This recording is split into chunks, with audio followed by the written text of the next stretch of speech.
7月15日，美国总统乔拜登开始访问沙特阿拉伯之际，美国有线新闻网提出了维吾尔人的问题，强调在沙特阿拉伯被关押的2名维吾尔人有被遣返中国的可能。据报道，在其他国家被拘留的维吾尔人家属已向拜登政府求助，阻止遣返中国的行为。此前，人权组织指出，沙特阿拉伯若遣返这2名维吾尔人，等于表明支持中共及其迫害突厥裔穆斯林的危害人类罪行。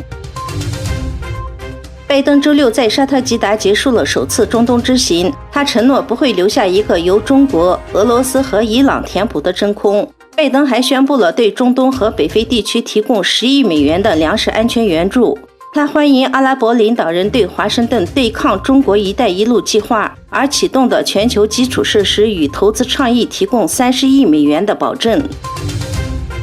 在印度尼西亚举行的20国集团财长及央行行长会议周六闭幕，各国财长在国际粮食安全等议题上取得共识，但由于对俄罗斯入侵乌克兰立场分支，会议没有发表联合公报。路透社报道，美国财政部长表示，在此议题上的分支使各国财长及央行官员无法发表正式公报，但各方同意必须处理日益恶化的粮食安全危机。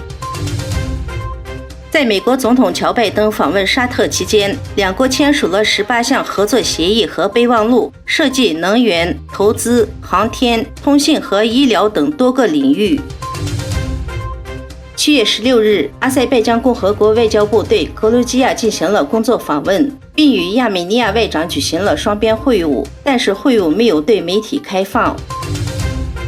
据荷兰国防部长称，荷兰将帮助在英国大规模训练的乌克兰士兵，预计荷兰皇家陆军和海军陆战队将从8月底开始部署。英国希望与其他国家一起训练大约1万名新兵，这是为期4个星期的基础训练。